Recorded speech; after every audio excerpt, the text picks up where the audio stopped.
Today we'll look at 5 bizarre and mysterious stories that challenge the limits of what we think we know, and perhaps, just perhaps, hint at a reality far more complex than we can imagine. We'll visit Pittsburgh, Pennsylvania, and check out a strange series of protractors scattered across the city. Then we'll stop by Seattle, where a mysterious vending machine that seemed to stock itself for over 20 years disappeared. We'll investigate reports of a high school tragedy wiped from history, a town in Wisconsin that may have never existed, and finally a snowfall in Siberia unlike anything the world had seen before. These bizarre stories defy logic, challenge our understanding of reality, and force us to question everything we thought we knew about the world. Were these strange occurrences mere coincidences, elaborate hoaxes, or could they be evidence of something far stranger? Let's find out together. Welcome back to Fireside Unsolved, episode 158, 5 strange but true mysteries that will blow your mind.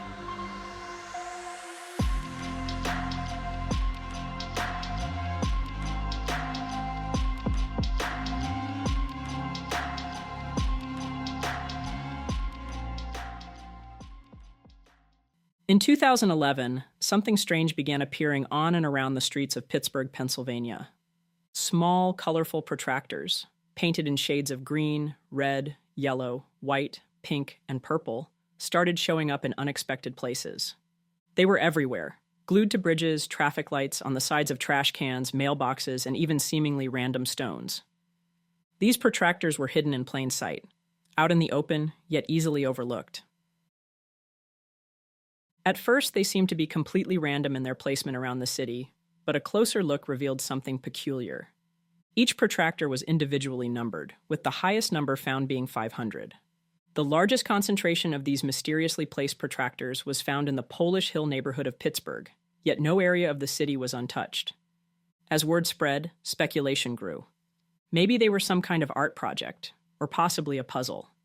Some believed that if each protractor's location were mapped and the numbers connected in order, color-coded accordingly, it would reveal a hidden message or image. Others suggested they were a simple, clever tribute to Pittsburgh's steel industry and its famous bridges, symbols of the city's history. But perhaps the most compelling theory was something far simpler. They were each an invitation. A reason for people to step outside, explore their surroundings, and rediscover parts of their city they might otherwise ignore. Since their original discovery in 2011, the protractors have begun to disappear. Some may have been taken as souvenirs, others removed by city workers, and many were lost to weather and the elements. As their numbers have dwindled, the mystery has only deepened. Now, in 2025, a handful of these artifacts remain, scattered across the city like relics of an unsolved riddle. But despite years of curiosity and investigation, questions linger. Who placed them? Why were they placed? And most importantly, was there ever a greater purpose, or was the mystery itself the point? It's very possible that we'll never truly know the secret of Pittsburgh's protractors. And maybe that's the way it's supposed to be. For almost 30 years, an ordinary-looking vending machine stood on East John Street in Seattle's Capitol Hill neighborhood. At first glance, it seemed like any other, a weathered Coca-Cola-branded relic from the 1970s.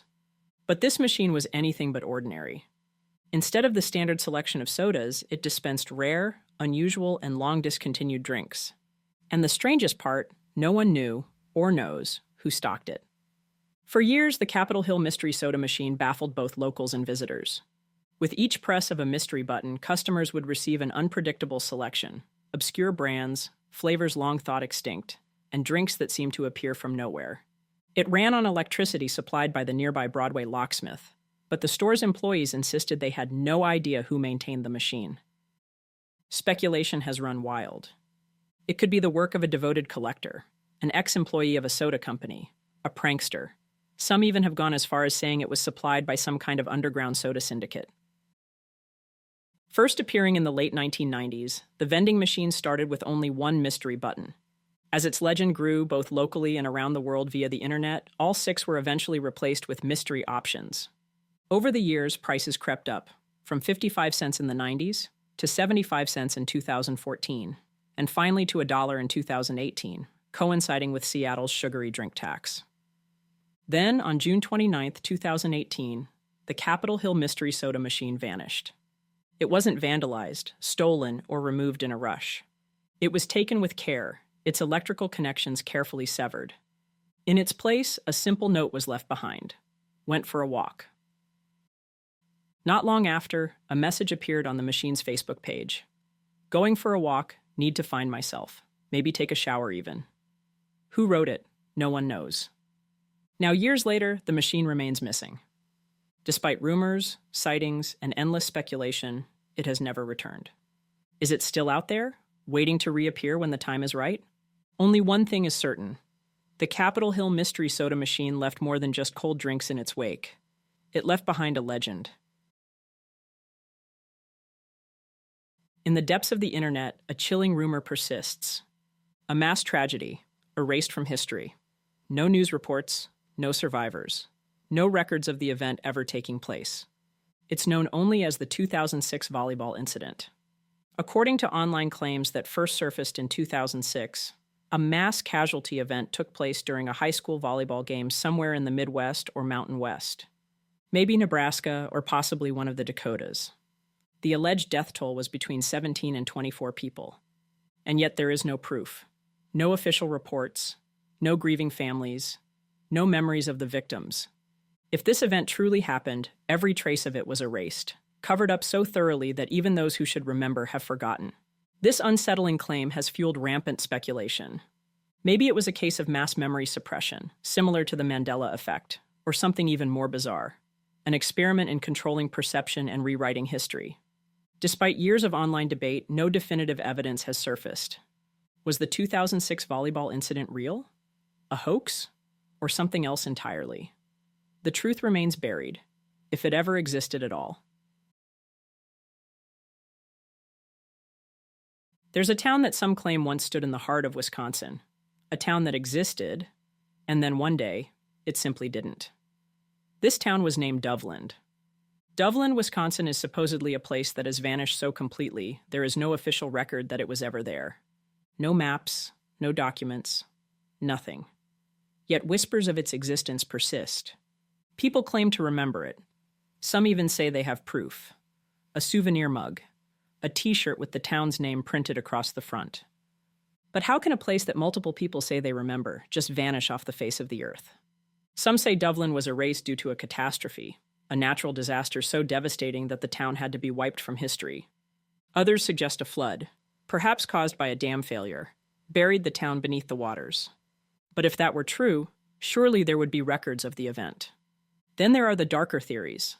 Claims that the government was involved, that Doveland was the site of a military experiment gone horribly wrong. That what happened there was so terrible, the town had to be erased, not just from the map, but from memory itself. At the end of the day, there is no official proof that Doveland, Wisconsin was ever real. But the stories live on. And if there's one thing history has taught us, it's that sometimes the truth is far stranger than fiction. On the morning of January 31st, 2007, the people of Omsk Oblast, deep in the Siberian wilderness, awoke to a sight that defied explanation.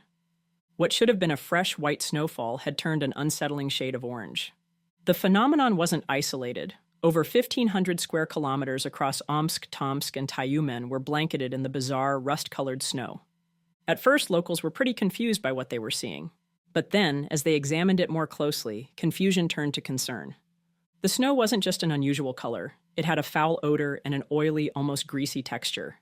It stained clothing and left residue on the hands of those who touched it. And while most of it was orange, some patches appeared red or yellow. Authorities quickly launched an investigation, testing samples to determine if the snow posed a danger to the approximately 27,000 people living in the affected region. The results were strange. While the snow was deemed non-toxic, it contained 4 times the normal levels of iron, along with high concentrations of acids and nitrates. Residents were advised not to use it for drinking, cooking, or feeding their animals. With no immediate answers, speculation ran rampant.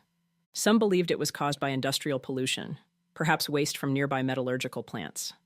Russia's vast oil industry had deep roots in Omsk, leading some to suspect a major spill or chemical discharge. Others feared something far worse, thinking that this was the evidence of a nuclear accident, quietly being covered up. Or it could have been a failed rocket launch from Baikonur Cosmodrome in Kazakhstan. showering the region with contaminated debris.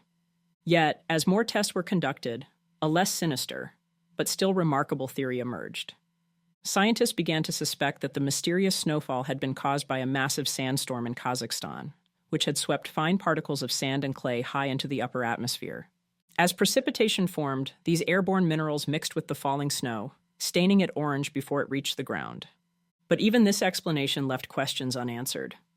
While Siberia has experienced colored snowfall before, black from soot, green and blue from chemical contamination, even red in rare cases, never before had such a widespread, vibrant orange snowfall been recorded. If a sandstorm was truly to blame, a similar event would have been reported in neighboring regions, but there were none.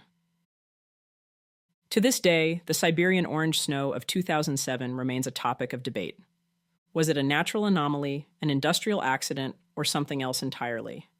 Nearly 2 decades later, no definitive answer has been found. But for those who witnessed it firsthand, one thing is certain: it was a sight they would never forget. Thank you for joining us for another episode of Fireside Unsolved. If you haven't already, please like and subscribe to help the channel grow. Until next time, take it easy and be easy, you filthy bastards.